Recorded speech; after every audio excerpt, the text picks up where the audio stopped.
नाम संकीर्तनं यस्य सर्वपापप्रणाशनम् प्रणामो दुःखशमनाय नमामि हरिपदम् रामकृष्ण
गोकुळीच्या सुखा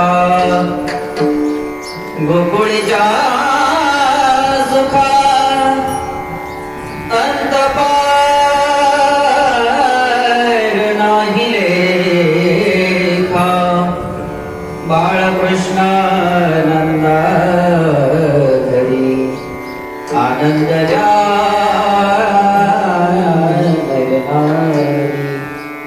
गुडिया तोरणे करीती कथा गाती गाणे बाळकृष्णानंदा घरी आनंद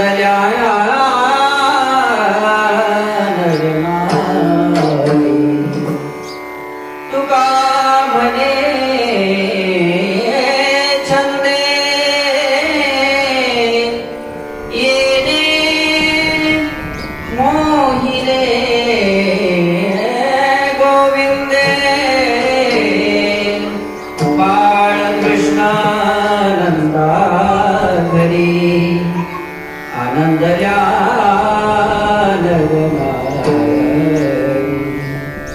यो तत्प्रशमो वाचमिमां प्रसुतां सञ्जीवयत्यखिलशक्तिधर स्वधाम्नाम् अन्यां च चरणश्रवणत्वगादीन् नमो भगवते पुरुषाय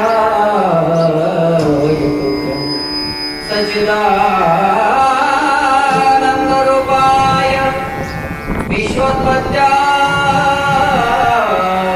विश्वोत्पत्त्यादिहेतवे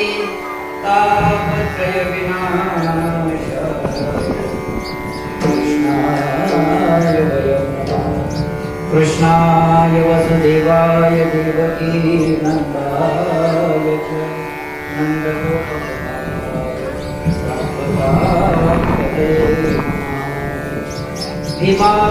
भीमातिर्निवासाय पंढरपूरवासिने पांडुरंग प्रकाशाय श्री विठ्ठलाय नमो नमः पांडुरंग प्रकाशाय श्री विठ्ठलाय नमो नमः पंढरीच्या देवराया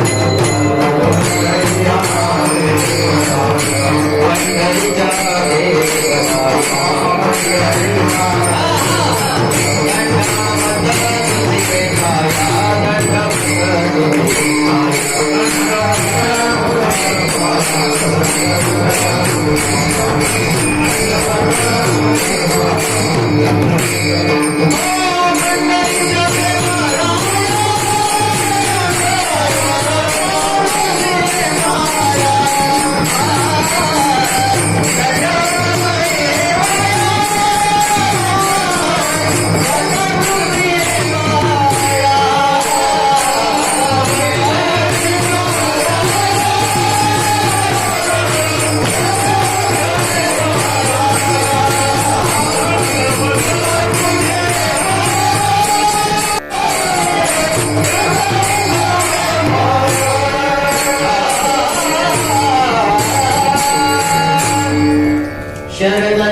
वाटा जसदा वाव्या सुभटा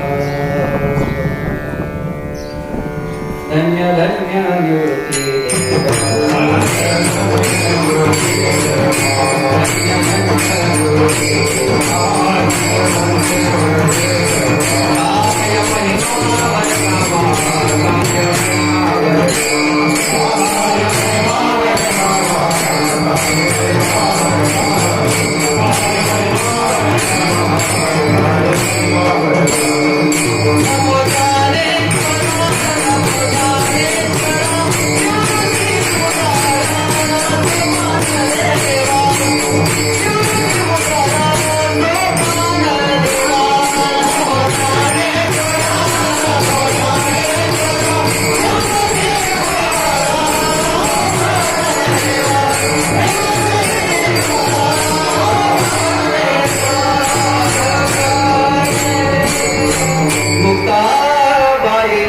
त्रिभुवना पावनी आद्यत्रय जननी देवास्य नमो सद्गुरु तुकया ज्ञानदीपा नमो सद्गुरु सच्चिदानंद रूपा नमो सद्गुरु भक्त कल्याण मूर्ती नमो सद्गुरु भास्करा जयाचे केलिया स्मरण होय सकळ विद्येचे अधिकरण ते जीवंतो श्री चरण श्री गुरूंचे ते नमस्कारो काय माझी वाणी मानेला संतांची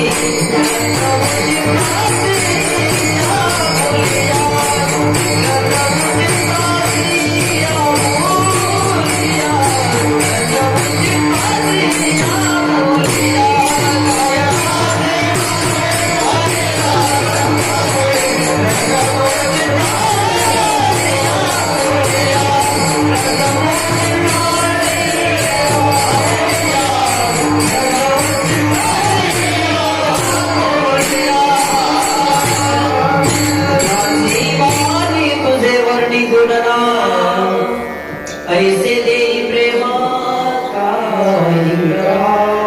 ऐसे देई प्रेम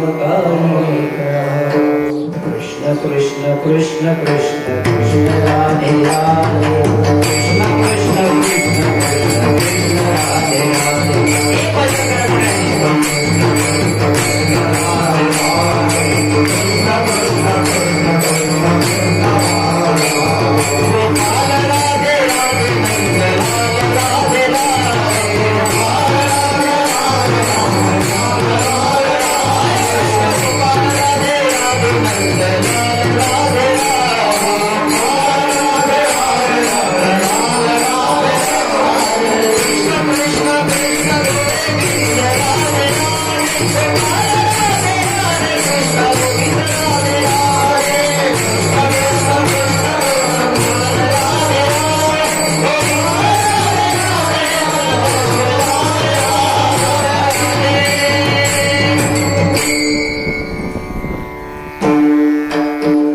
गोकुळीच्या सुखा अंत पार नाही लेखा बाळ कृष्णनंदा घरी आनंदल्या नरनारी प्रस्तुत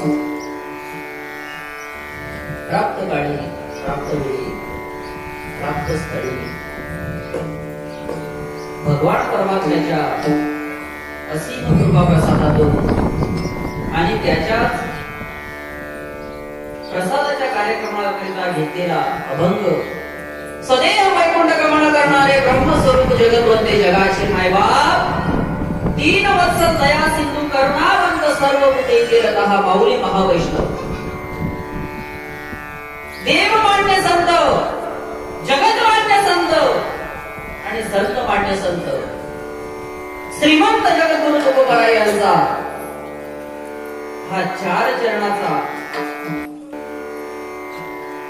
भगवान परमात्म्याचं सुख झालेलं काला प्रकरणातील अभंग आहे विठ्ठल.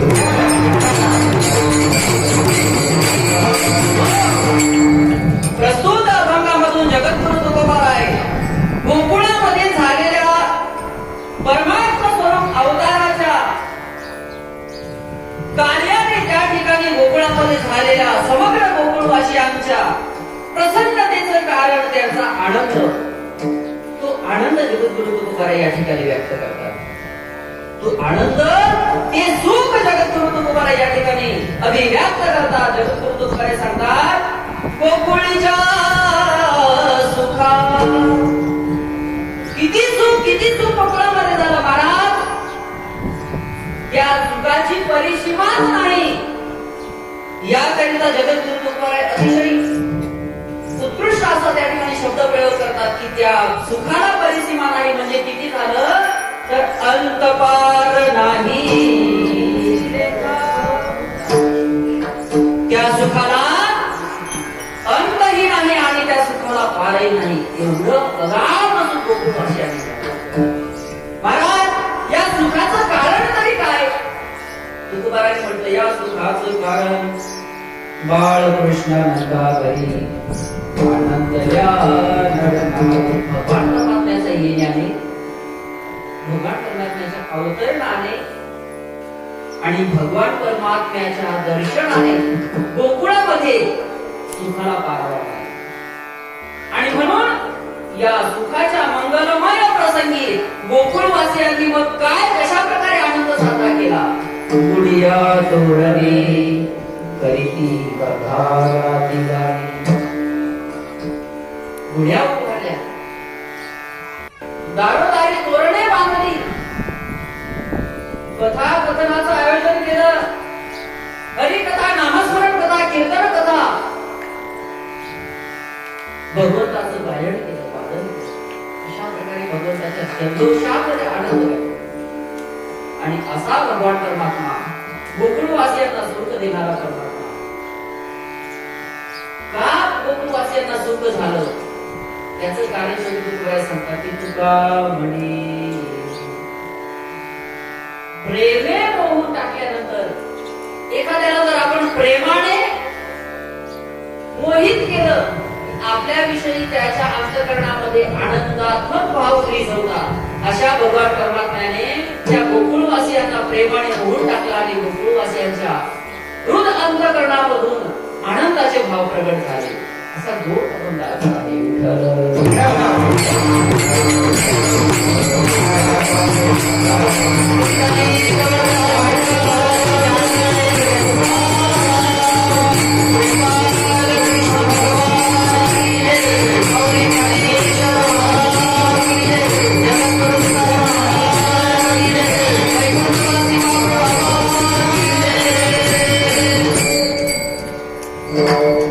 आजचा कार्यक्रम प्रसारात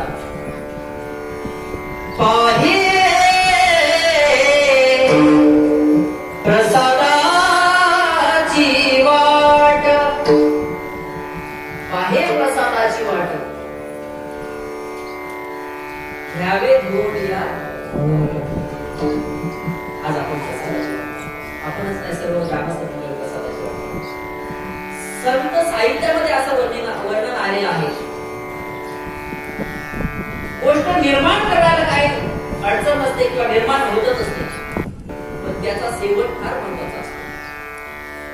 घर आपण बांधायला घेतो, त्याचं भूमिपूजन झालं, हे जितकं महत्वाचं आहे तितकंच ते घर बांधून झाल्याच्या नंतर त्याचा कळस स्थापन करणं म्हणजे आडळ ठेवणं हेही तितकंच महत्वाचं आहे. मंदिराचा पाया उभारणी करणं हे जितकं महत्वाचं आहे तितकं त्याच्या कळसाला महत्व आहे. मंदिराच्या कामात शेवट माणसाचा गोड झाला ना की माणूस शांत होतो, शांत होतो. म्हणजे कळस झाला म्हणजे माणूस सगळे गावामध्ये शांत होतो. कळस झाला आता आपलं मंदिर पूर्ण झालं. तसं काल्याचा प्रसादाचं कीर्तन झालं की सप्ताहाची सांगता झाली म्हणजे माणूस शांत होतो. मला सप्ताहाच्या काही भूमिका सांगितलेल्या आहेत. सप्ताह म्हणजे 7 दिवसाचा समूह असा व्याकरणामध्ये शब्द प्रयोग आहे. पण 7 दिवसाचा प्रयोग जरी असला समूह जरी असला, पण आमच्या वारकरी संप्रदायाने सप्ताहाची कारण मीमांसा वेगळ्या प्रकारे सांगितलेली आहे. सप्ताह म्हणजे 3 दिवसाचा असतो, सप्ताह म्हणजे 11 दिवसाचा असतो, सप्ताह म्हणजे महिन्याभराचा आहे, तो 6 महिन्याचा आहे, आणि 1 वर्षाचा 6 वर्षाचा आहे. मग या सगळ्या कार्याला सप्ताहच नाव का पडलं, तर त्याची कारण मीमांसा शास्त्र करत असताना सांगितलं.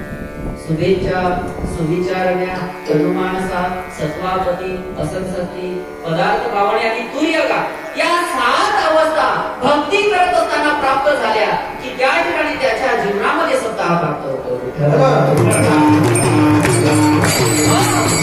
पण महाराज एका दिवसाचा जरी सप्ताह करायचा झाला तरी तनमन धनाने केला तरी या 7 अवस्था प्राप्त होतात. त्याच्यासाठी आपलं तन, मन आणि एका ठिकाणी एकरूप झालं पाहिजे. आपण भगवत स्वरूप झालो पाहिजे तर या आपल्याला सप्ताहाचं फळ प्राप्त होईल. आणि मग प्रसादाचा दिवस येतो. पहिल्या दिवसापासून आपल्या मनाला आपण वळण लावतो, आपण सप्ताहात आहोत, आपल्या अंगी आपण बोलताना मृदू सवयीने नवनीत असं गोड बोलतो, वागताना चांगलं वागतो, सेवा करतो, सर्व भगवत समर्पित करून आपण त्या सर्व दिवसांमध्ये आपले व्यवहार करतो आणि मग शेवटच्या दिवशी प्रसाद घेऊन आपण शांत होतो. म्हणजेच आपल्याला कार्याची परिपूर्ती प्राप्त झाली, प्रसाद मिळाला असं म्हणता येईल.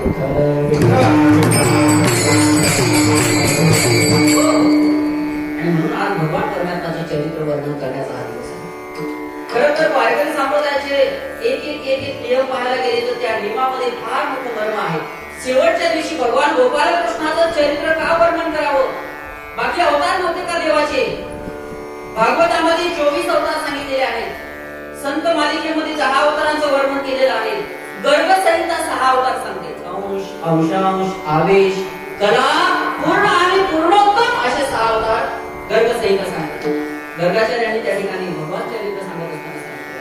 मग हे अनेक अवतार आपण पाहिले, अनंत अवतार येसी भक्ता करणे असंही संत वाङ्मय सांगतं. मग या समग्र अवताराचं वर्णन का बरं नाही? का बरं गोपालकृष्णाचं चरित्र वर्णन करायचंय? तर गोपालकृष्णाचा अवतार हा पूर्णाधिक पूर्णोत्तम आहे. आणि म्हणून भगवान कृष्णाचं चरित्र ये तसे चरित्र गेले नारायण, ये तसे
केले नारायणे रांगता बोधने लागते. ये दशे म्हणजे काय?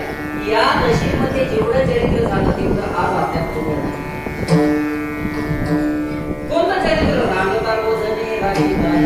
रांगताना जेवढं चरित्र केलं तिथून पासून तर बोधने राखीतापर्यंत जे चरित्र केलं तिथपर्यंतचे चरित्र आज आपल्याला तो तुकोबरांनी हे चरित्र वर्णन करत असताना मध्यम स्वरूपाला केंद्रबिंदूच्या ठिकाणी जे भगवंताचं चरित्र आहे ते आजच्या अभंगामध्ये वर्णन केलं आहे.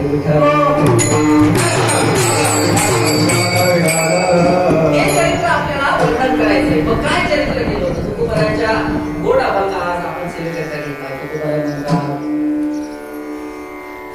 गोकुळीच्या सुखा अंत पार नाही लेखा, बाळकृष्ण नंदा करी आनंदल्या करणारे. हे सगळं चरित्र तुकोबरांनी पहिला शब्द प्रयोग केला, गोकुळीच्या सुखा. गोकुळामध्ये सुख झालं त्याचा अंत पार नाही. महाराज तुकोबरांनी ज्या अर्थी गोकुळामध्ये सुख झालं असं म्हटलं, मग त्याच्या अगोदर सुख होतं का? सहज आपल्या लक्षात येतं की त्याच्या अगोदर सुख नव्हतं. ज्या अर्थी तुकोबाराय म्हणतात की गोकुळामध्ये सुख झालं, त्या अर्थी आधी नव्हतं. एखाद्या विहिरीचं बघा, विहीर कोरडी असते आणि कोरडी असणारी विहीर एखाद्या पाण्याने सांगितलं की अजून हिला एक परस खोदा, अजून हिला एक परस खोदा, आणि मग एक परस खोदल्याच्या नंतर पाणी निघायला लागतं, म्हणजे त्याच्यामध्ये पाणी जरी होतं तर ते मात्र मिळत प्राप्त सुख गोकुळामध्ये होतं, पण प्राप्त नव्हतं, प्राप्त नव्हतं. म्हणून तुकोबाराने अशा प्रकारचे शब्द प्रयोग केला की भगवान परमात्म्याच्या येण्याने गोकुळ असेल.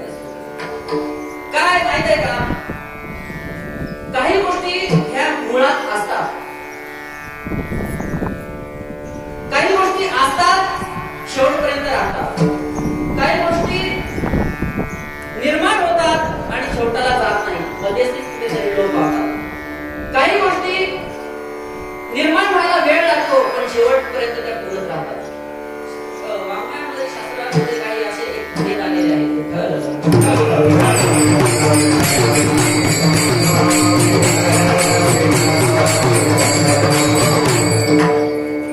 वेदांताची एक प्रक्रिया सांगतो मी. त्याची प्रक्रिया आहे साधी आणि शांत हे दोन शब्द प्रयोग करून याची गोड करून वेदांत असं सांगतो की काही गोष्टी साध्या आहेत आणि शांत आहेत, काही गोष्टी साध्या आहेत आणि आनंद आहेत, काही गोष्टी शांत आहेत आणि साधी नाही, काही गोष्टी शांत आहेत आणि आनंद आहेत.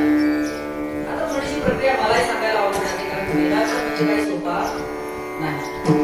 ज्याने अभ्यासला, ज्याने उगाळला त्याला पण त्याचं सोपं स्वरूप असं सांगत असताना संत मालिकेमध्ये असं किंवा संत वाङ्मयामध्ये काही गोष्टी निर्माण होतात. निर्माण म्हणजे साधी, शांत म्हणजे निर्माण झालेल्या गोष्टी अनंतापर्यंत पोहोचतात. अनंत साधी. काही गोष्टी शांत, शांत म्हणजे त्याचा अंत आहे अशा गोष्टी शांत, आणि त्या गोष्टी शेवटापर्यंत झाले की त्याला आनंद. आधी, साधी, शांत आणि आनंद अशी चार भाग आहेत, चार शब्द आहेत. साधी गोष्टी आहेत पण त्या अनादी का होऊ शकत नाही. व्यवहारामध्ये पाहतो की आपण प्रापंचिक जीवनामध्ये पाहतो ह्या गोष्टी साध्या आहेत, म्हणजे साध्य आहेत, आपल्याला इथे दिसतात, आपण त्याचा अनुभव घेतो, पण त्या शेवटापर्यंत अनंतपर्यंत किंवा अनादी कालापर्यंत टिकत नाही. या सर्व व्यवहारातील गोष्टी ह्या सर्व नाश पावणाऱ्या गोष्टी आहेत. माऊली परंपरांकडे जर गेलो तर याचं सोपं उदाहरण मराठी सांगितलंय. उपजयती नासे नासियले ते पुनरपि दिसे, हे घटिका यंत्र जैसे परिभ्रमेगा, म्हणजे ह्या गोष्टी आपल्याला प्राप्त आहेत परंतु त्या शेवटापर्यंत प्राप्तच असतील असं नाही. त्या नाश पावणाऱ्या गोष्टी आहेत. कोणकोणत्या नाश पावणाऱ्या गोष्टी आहेत? संसारी सुखामध्ये प्राप्त होणाऱ्या सर्वच गोष्टी नाश पावणार आहेत, सर्वच गोष्टी नाश पावणार आहेत. या इहलोकामध्ये जेवढ्या गोष्टी आहेत तेवढ्या नाश पावणार आहेत. फक्त इहलोकामध्ये काही तुर्ताशास्त्राने 2-3 गोष्टी मान्य केलेल्या आहेत ज्या अविनाशी आहेत. मग त्या अविनाशी गोष्टी कोणत्या आहेत? तर अविनाशी गोष्टीमध्ये एक गोष्ट आहे, ते म्हणजे परमात्मा. परमात्मा हा अविनाशी आहे. आणि दुसरी गोष्ट आहे परमात्म्याचं मिळणारं सुख हे अविनाशी आहे. आणि हे अभंगाशी त्याचं कनेक्टिव्हिटी आहे, म्हणजे एक संबंध आहे अभंगाशी. परमात्मा हा अविनाशी आहे आणि परमात्म्याने दिलेलं सुख हे अविनाशी आहे. नाही तर बाकीचं जे आहे ना हे सर्व नाशवान. या सर्व सुखाला नाश आहे, या भौतिक जगाला नाश आहे, या समग्र परिस्थितीलाही नाश आहे. मला असं वाटतं, मी कधी कधी विचार करतो, पंचभौतिक जे पंचमहाभूत भगवंताने निर्माण केली, ही पंचमहाभूतांना सुद्धा नाश, ही सुद्धा दयाला जाणारी आहे. याच्यामध्ये परिवर्तन घडतं, पण महाराज परमात्मा सुखामध्ये आणि परमात्मामध्ये परिवर्तन नाही. आणि हे सुख तो परमात्मा आपल्याला सत्य दाखवून देतो.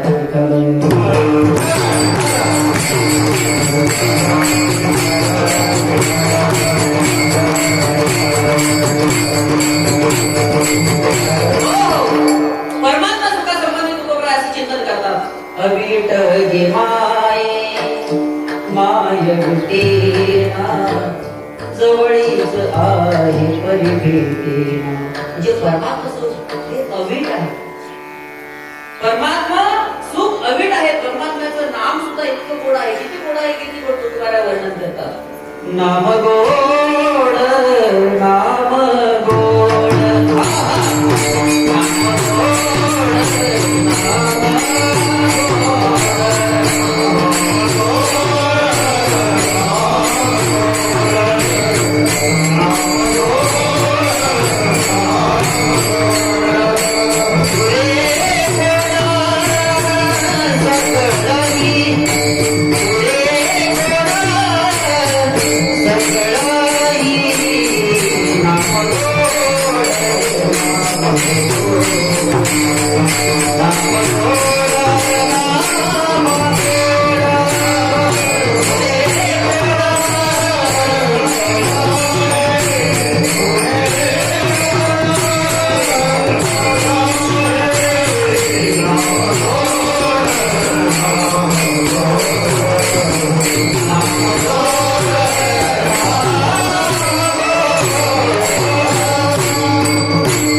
आणि विषयात विषय गुंतल्याच्या नंतर पलीकडच्या गावाच्या एखाद्या व्यक्ती संबंधी विषय येतो आणि मग आमका आमका माणूस फार गोड आहे बरं का, फार गोड आहे ना, फार गोड ज्या अर्थी आहे.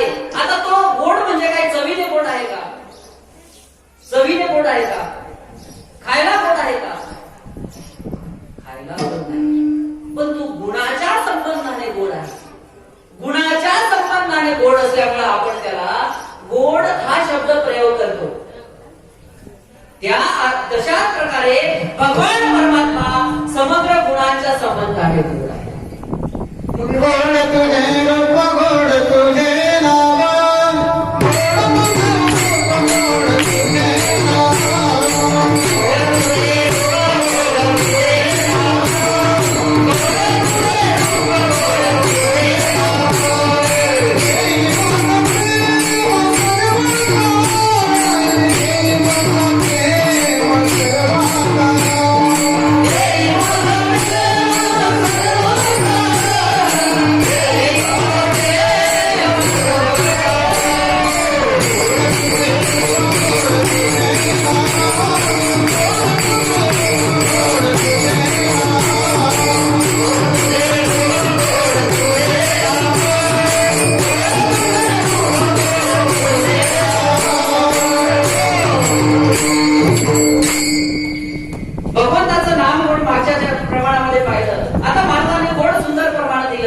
गोड तुझे रूप. भगवंताचं रूप गोड आहे, भगवंताचं नाम गोड आहे आणि भगवंताचं प्रेमही तितकंच गोड आहे. आणि प्रेम जेव्हा भगवंताचं प्राप्त होतं ना माणसाला, तेव्हा सुखातीत सुख पावतं आणि माणूस शांत होतो. जगद्गुरु तुकोबारायांनी गोकुळवासियांमध्ये भगवान परमात्म्याने गोकुळवासियांना दिलेलं सुख स्वतः अनुभवलं. कधी कधी प्रश्न येतो, काही काही सामान्य माणसं प्रश्न करतात, जगद्गुरु तुकोबारायांनी गोकुळातलं वर्णन कसं काय केलं असावं, भगवान परमात्म्याचा जन्म कधी, अनादि, सांगता येणार नाही. आणि ते सुख वर्णन करत असताना तुकोबाराय या कलियुगामध्ये येऊन, आता मला असं वाटतं 16व्या शतकामध्ये येऊन जर त्या भगवान परमात्म्याचं वर्णन करतात, मग तुकोबारांना अनुभव आला कसा, पुरावा काय या गोष्टीला. तुकोबारांनी याचं स्टेटमेंट, याचं उत्तर स्वतः दिलेलं आहे एका अभंगामध्ये. येतो जातो आम्ही देवाचे संगाती, येतो जातो आम्ही देवाचे संगाती, तुका म्हणे गात देवा नाम, तुका म्हणे गात देवा.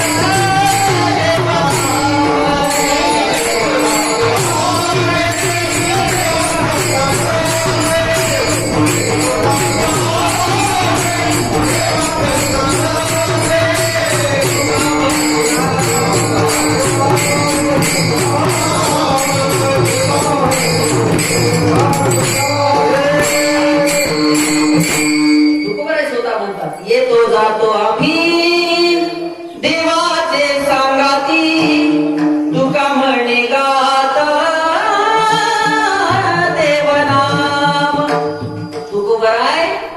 परमात्म्याच्या सोबतच आहे.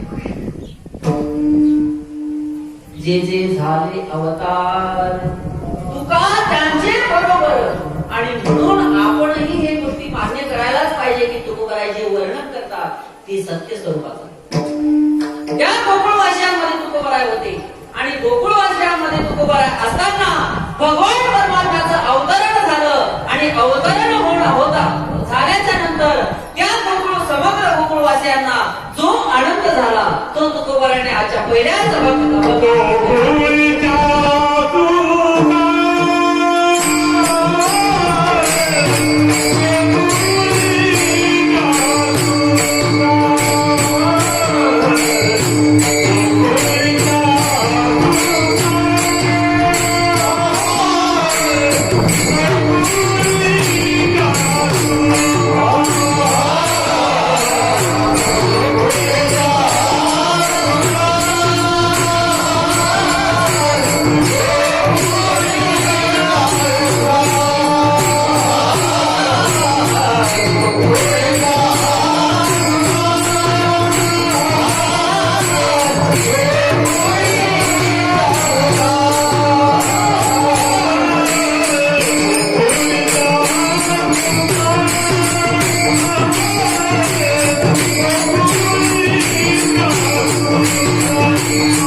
जगन्नाथांची काही कीर्तन मी ऑडिओ श्रवण केली. प्रत्यक्ष श्रवण करायला माझा योग नाही आला, माझं भाग्य नाही उद्या आलं.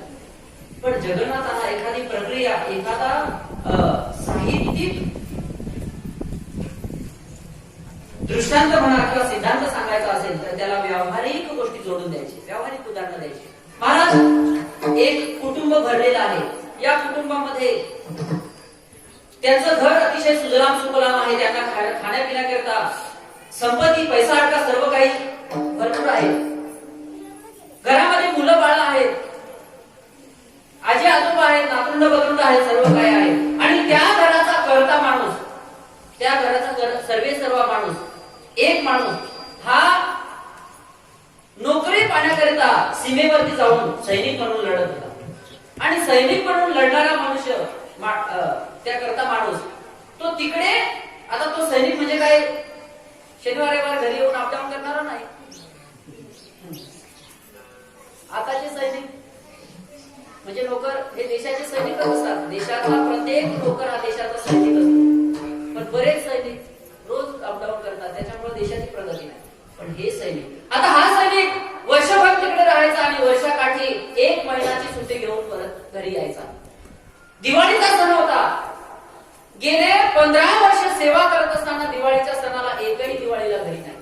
एकही दिवाळी करायचा, कारण दिवाळीच्या सुरक्षेकरिता तो तिकडे लढायचा. आणि मग 15 वर्षाच्या नंतर मुलगी उपवर झालेली होती, मुलीचं लग्नही दिवाळीच्या पिरियड मध्ये होतं, आणि त्या ठिकाणी त्या सैनिकाला नेमकं त्या पिरियडला सुट्टी मिळाली. आणि मग लग्नाचा यथाचित मुहूर्त साधून लग्नही काढलं. आणि तो सैनिक हळूहळू नाशिकच्या स्टेशनला उतरला गाडीने, आणि नाशिकच्या स्टेशनवरून बसमध्ये येऊन त्र्यंबकेश्वरला उतरला. फोन चालूच होता. जसा जसा तो जवळ यायचा तसा तसा फोन करायचा, मी घरी येत आहे, मी इथपर्यंत आलो, तिथपर्यंत आलो. घरच्या सगळ्या कुटुंबाची काहूर उठायची आनंदाच्या भरामध्ये, आता येणार आहे. आणि मग ती बस हळूहळू कोळीच्या या वरच्या बारीवरच्या स्टॉपला उतरते. तिथून उतरल्याच्या नंतर तो बॅगा घेऊन तो व्यक्ती, तो माणूस घरी येतो. आणि घरी जसा आल्याच्या नंतर सर्वांच्या दृष्टीस पडतो. मग सगळे आनंदाने प्रफुल्लित होतात. जसा त्या कुटुंबाला आनंद झाला, मग तो आनंद फक्त बायकोला झाला असं नाही, तो आनंद फक्त आई वडिलांना झाला असं नाही, तो आनंद फक्त मुलांना झाला नाही, तो आनंद मुलांना झाला, आई वडिलांना झाला, बायकोला झाला, भावा बंधांना झाला. एवढंच नाही तर सगळ्या गावालाही. गावाचं भूषण होतं. आणि म्हणून सगळ्या गावाला जसा आनंद झाला तसं त्या गोकुळामध्ये भगवान श्रीकृष्णाच्या येण्याने समग्र गोकुळवासियांना आनंद झाला.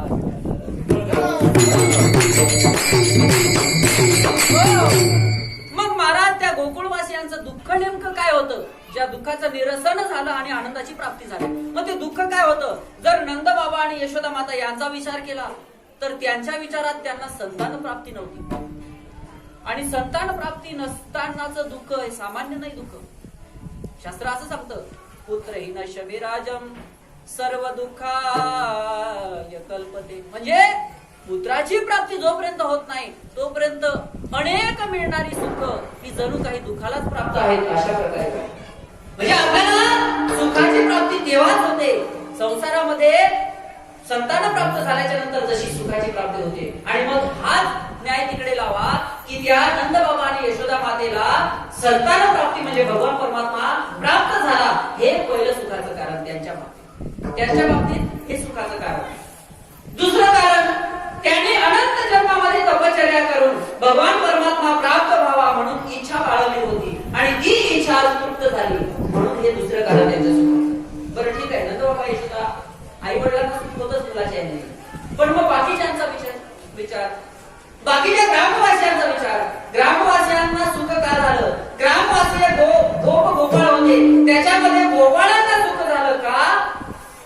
अनंत जन्मामध्ये आपण भक्ती करत आलो आणि भक्ती करत करत त्याच्या बरोबर येत राहिलो, पण ह्या जन्मामध्ये मात्र आपल्याला पुढे पाठवले, पुढे ढकलून दिला आणि तो काय अजून आला नाही. मग त्याची वाट पाहण्यामध्ये जेवढा वेळ गेला, जेवढा वेळ व्यतीत झाला, आणि त्या वाट पाहण्याने जे दुःख झालं ते आज वाट न पाहता तो येण्याने सुख झालं, म्हणून गोपाळाचं सुख झालं. त्या गवळणीला का सुख झालं? त्या गवळणी म्हणजे सामान्य नाही. संत वाङ्मय सांगतो, ह्या वेद गर्भीच्या सुट्टी. मला असं वाटतं की वेदामध्ये ऋचा श्रुती ज्या आहेत त्यांनी प्रत्यक्ष भगवंताचा सहवास व्हावा. आपल्याला असं वाटतं की आपण नुसतं सारखं एखाद्याचं वर्णन करतो, देवाचं सांगतो, हे सांगतो, ते सांगतो. म्हणून नुसतं सांगण्यातच आपलं भाग्य आहे का? ते मिळवण्यात भाग्य आहे, ते प्राप्त होण्यात भाग्य आहे. एखाद्याने बासुंदी खालीच नाही आणि लोकांनी त्याला सांगितलं की बासुंदी खूप गोड आहे, खूप गोड आहे, खूप गोड आहे. पण ती गोडी जेव्हा त्याला बासुंदी प्राप्त होईल तेव्हा त्याला ती गोडी प्राप्त होईल. म्हणजे एखाद्या पदार्थाची गोडी जशी सेवन केल्याने होते तसं त्या श्रुती देवाचं वर्णन खूप करतायत. देव असा आहे, देव तसा आहे, देव व्याप्त आहे, देव अनाप्त आहे, देव सूक्ष्म आहे, असं अनेक प्रकारचं वर्णन श्रुतीने केलेलं आहे. पण वर्णन करताना त्यांना आस लागली प्रत्यक्ष देवाचा अनुभव आपल्याला जसं पुत्राच्या प्रसूती वेदना ह्या वाजबाईने सांगितले. वाजबाईला काय माहिती आहे प्रसूतीच्या वेदना? तुकोबरायांनी याचं वर्णन केलेलं आहे की व्याधीच्या वेदना नव्हे वाघुर्टीच्या मनाला त्या वेदना म्हणजे सांगता येणार नाही. तसं त्या वेदकर्मीच्या श्रुतींना असं वाटायला लागलं की भगवान परमात्म्याचं आपण वर्णन करतो, आपल्याला वरद अवस्था आहे किंवा आपण त्या ब्रह्मयाच्या मुखामधून आलोय म्हणून आपण वर्णन करू शकतो, पण त्याचा अनुभव मात्र आपल्याला नाही. तो अनुभव घेण्याकरता गोकुळवासियांमध्ये त्या गवळणी म्हणून आल्या होत्या आणि त्या गवळणींना तो भगवान परमात्मा प्राप्त झाला, त्याचा अनुभव आला म्हणून गोकुळीच्या सुखा अंतपार नाही. चला पुढे म्हाताऱ्या कोताऱ्यांना त्याचं काय सुख, म्हाताऱ्यांना त्याचं काय सुख, पण महाराज त्यांनाही सुख झालं. का बरं सुख झालं? एखादा बाप आपल्या मुलाला वाढवता त्याच्यासाठी आपलं सर्वस्व समर्पित करतो. आणि मी तर उलट सांगेन, जो बाप मुलाच्या करिता सर्वस्व समर्पित करतो तोच बाप असतो. मुलाच्या करिता तुम्ही आम्ही सगळे समर्पित करतो. तुम्हाला सगळ्यांना ज्यांना मुलं बाळ आहेत त्यांनी आयुष्य मुलाला दिलंय की नाही सांगा. मुलाच्या करिता तुम्ही जगतायत की नाही सांगा. सगळं मुलाकरिताच आहे. मामाच्या मागच्या महिन्यामध्ये जेवढा आनंद झाला तेवढा आनंद वर्षभरामध्ये नव्हता. वर्षभरामध्ये सगळं करून सुद्धा कुठेतरी धुसफूस मनामध्ये होती. मागच्या महिन्यामध्ये त्यांचे सुपुत्र म्हणजे आमचे दादा कामाला लागले, मोठ्या चांगल्या गोष्टीवर लागले आणि मग मामाच्या परिवाराला मस्त आनंद झाला, खूप आनंद झाला. म्हणजे मामांचं मन शांत. आनंद म्हणजे काय नाही दुसरं, आनंद म्हणजे दुसरं तिसरं काही नाही. आनंद ही अशी एक लक्षण परिसीमा आहे की ज्या ठिकाणी माणूस शांत होतो, निश्चिंत होतो, त्या अवस्थेला आनंद हे सुरू होतो. आणि त्या बरोबर असे शांत झाले, निश्चिंत झाले. मला असं वाटतं की ते बालक म्हणजे तो बालकृष्ण गोकुळामध्ये अवतीर्ण झाला आणि सगळे निश्चिंत झाले. पण निश्चिंत होण्याची वेळ होती का? वेळ नव्हती निश्चिंत होण्याची वेळ. खरं तर त्या गोकुळामध्ये भगवान परमात्मा आला, पण तेवढी संकट सुद्धा आली. म्हणजे देवाच्या बरोबर जेवढ्या चांगल्या गोष्टी आहेत तेवढ्या वाईट गोष्टी सुद्धा आहेत. कीर्तनकार होणे जेवढं चांगलं आहे, जेवढा सन्मान मिळतो तेवढी अवहेलना झाल्याशिवाय राहत. कार्य उभं करण्याकरिता जेवढी गोडी आहे आणि उत्साह आहे तेवढे डिस्प्यूट करणारे सुद्धा आहेतच. मोठं होण्याकरिता माणूस जसा वाढतो तसं त्याला ओढणारे सुद्धा तेवढे आहेत. मोठा माणूस झाला म्हणजे इकडच्या शर्टाचं बटन लहान मुलगा ओढतो, इकडच्या बाजूचा शर्ट लहान मुलगी ओढते. समोरच कोणीतरी काहीतरी सांगतो, हो ऐका, त्याच्याकडे लक्ष द्यायचं का, याच्याकडे लक्ष द्यायचं का, याच्याकडे लक्ष द्यायचं. समोर पाट्या खड्डा असतो, त्या खड्ड्यातून पाय पडतो का काय ते असतं. म्हणजे माणसाला चालत असताना सगळीकडे अशा प्रकारची परिस्थिती आहे. त्या गोकुळवासियामध्ये भगवान परमात्म्याचं अवतरण झालं, त्यांना सुख झालं. मला सुख झालं की दुःख झालं? जेवढं सुख प्राप्त होतं ना त्या सुखाच्या पाठीमागे दुःख सुद्धा. कारण दुःखाशिवाय सुखाची व्याप्ती नाही आणि सुखाशिवाय दुःखाची परिस्थिती कल्पनाच करू शकत नाही. जर सावलीच नसेल तर उन्हाची कल्पना करून काय उपयोग आहे, आणि फुलच नसेल तर सावलीची कल्पना होईल का? मला जर सूर्याचे प्रकाश किरण जर पडलीच नाही तर सावली पडणार आहे का? नाही पडणार. पण प्रकाश किरण पडली म्हणजे सावली गेली असं म्हणता येणार नाही. सावली गेली असं म्हणता येईल का आपल्याला? सावली आली. मग रात्री सावली होती का? रात्री सावली होती का? रात्री सावली नव्हती. सकाळ उजळल्यावर सूर्य निघाल्यावर किरण पडल्यानंतर सावलीही आली आणि ऊनही आलं. म्हणजे ऊनही येतं आणि सावली जशी येते तसं सुखही येतं आणि दुःखही येतं.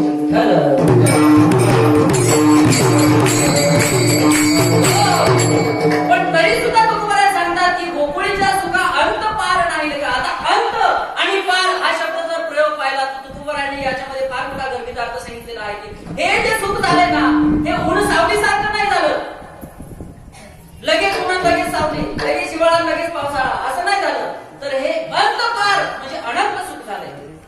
याचं कारण नाही त्याचं कारण तुकोबाराय असं सांगतात की त्या ठिकाणी ज्याच्या मार्फत सुख झालंय तो सुखदाता अविनाशी आहे. तो सुखदाता अविनाशी आहे आणि ते अविट असं स्वरूप सुख आहे. आणि म्हणून या सुखापासून दुःखाची आपल्याला अभिलाषा होणार नाही किंवा दुःखाचा आपल्याला स्पर्शही होणार नाही. हे सगळं गोकुळवासीयांना ठामपणे माहिती असल्यामुळं गोकुळवासी म्हणतात की गोकुळीच्या सुखा गोकुळीच्या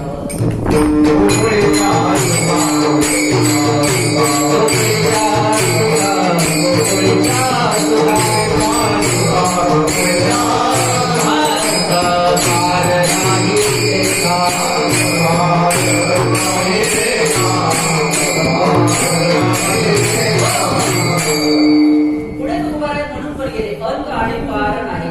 आता आताची गरज नाही आणि पाराची गरज नाही. एवढं सुख झालं आणि मग सुखाने भारावलेले गोकुळवासीय ते आनंद साजरा करायला पुढे निघाले आणि त्यांनी कशा प्रकारे आनंद साजरा केला याचं वर्णन तुकोबारायांनी दुसऱ्या चरणात केलं.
गोकुळ म्हणजे नरनारी आनंदल्या. कशामुळे आनंदल्या?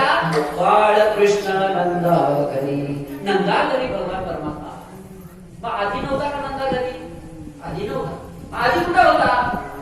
भगवान परमात्म्याचा अवतार झाला होता. अवतार मात्र वसुदेव आणि देवकी यांच्या पोटी झाला. वसुदेव आणि देवकी यांच्या पोटी भगवान परमात्म्याने अवतार घेतला आणि अवतार घेतल्याच्या नंतर अवतार कार्य करण्याकरता भगवान परमात्माला आनंद देण्याकरता भगवान परमात्माला सुख देण्याकरता भगवान परमात्माला.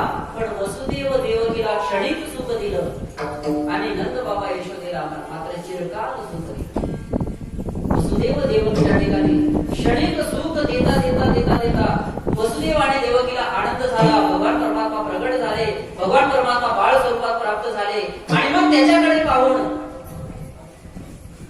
वसुदेव देवकी आनंदित झाले. एकमेकाला आलिंगन देऊ लागले आणि त्या ठिकाणी दोघांचा आनंद गगनात मावेल असा असं साजरा करू लागले. पण तेवढ्याच देवकीच्या मनामध्ये एक विचार. कधी कधी असं वाटतं सद कारणामध्ये सद विचारांमध्ये क्लेशदायक विचार येऊ नये. क्लेशदायक विचार जर मनामध्ये आला आपल्याला असं वाटतं की आता बनवती शब्द जो आपण वापरतो त्या ठिकाणी